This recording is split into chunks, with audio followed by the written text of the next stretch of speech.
Words to the cop were, "This is the kind of mess that makes me train to be one of you all. Please refund the police. Have a wonderful day and please be safe." I mean, this woman sent me directly to the police station as an officer in training, Batman E3 Manuel. Ha ha ha. Truth be told, though, so what happened? I pull up on a car in front of a restaurant where I chill, and so there were partial witnesses. I don't know if they were looking, but anyway, this girl that let's start at the beginning. I walk into Shanghai Dumpling House. Some dude, straight dude that likes women. Oh well, he's kind of single right now, so he sits and chills with a beverage sometimes at different places, just having conversation, not imposing himself on anyone.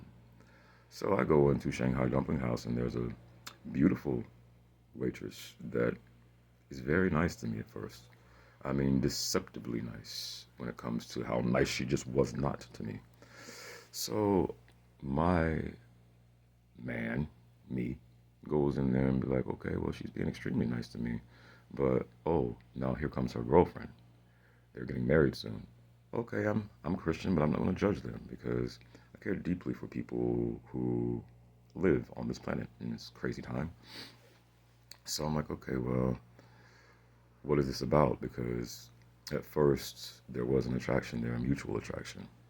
And whenever it's like that with someone that has another person, then I back up respectfully and just be like, okay, well, this might be my friend then. Might be a good friend because I've had really, really good friends in that context for years and years and years. So anyway, this isn't that case though. This case is the case of where I'm at now. All right, what I did was I go in there and I had a beer with this lady in the afternoon, and I went back because it was such a good conversation. It wasn't 4 or 5 words, it was a conversation. She touched my shoulder, she kind of hugged me. She very much hugged me at one point. And it was just like, okay, well, that's cool. People are people. We like each other, but I'm going to be respectful and see that you have someone that, I don't live that way, but I'm not you.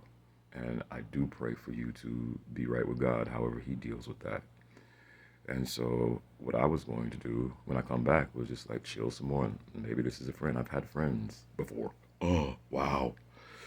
I feel like I have to say it that way because some people are so ignorant towards me that they just want to cast me as this villain that they can depose of and boss around and stuff. She wanted to boss me out of in front of a whole other restaurant.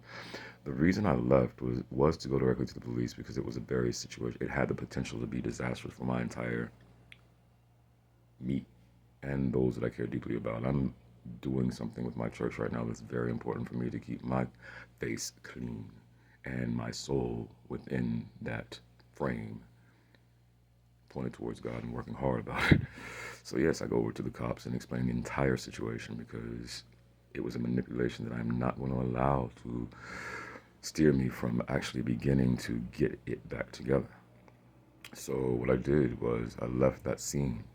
I found out I invested. I was on investigation. I was like, okay, I need to know what has been said and to whom, because this woman had the information that that same day I'd gone and sat down the street with another young lady, knew her name, called it out to me, and said, "You're stalking my friend." Okay, so after I go speak with the cop about what I should do next, I was given permission to not overimpose myself, not be stupid about it, but to go investigate a little bit at the other place. I won't name that place because they're cool. I talked to that girl. She likes me. She's pregnant with a fiance that she told about me. She said, I met a Christian friend that, we're cool and everything. He's respecting me. He's not going over the line. And so, yes, I do sit and have my sake, hot sake. I'm about to in a few minutes probably because I need to calm these darn nerves again. But yeah, I'm telling the truth about it. And, the reason being, I mean, people are going to say whatever they're going to say. And it's happened to me before. It's complicated my life tremendously. I've worked at Hooters for like 2 decades. So I know what it's like to be around crazy women. And I know how to be happily crazy with them in a good way that respects them, that they're comfortable with. And I also know how to just step away for a while because I'm starting to see what the mindset of certain people is. Like, there's no allowance for me to be who I actually am. And so they want to paint me as who I actually ain't. And that person that I actually ain't, I would be the first to arrest. I would be the first to sit them down in a cage or under it. So just being clear about who I am regardless of whoever thinks I am. And I do it like this because my life has been in danger before, and I do pray for the police, and I do work alongside them as best as I can and have for years. Not just beginning when I was militarily trained in Fayetteville, North Carolina. My mama made me go. My mama made me go be the army for a minute. So anyway, all this Batman talk is not just ego and pretension. It is necessary intervention to save what's underneath my skin, my friend. Hootie.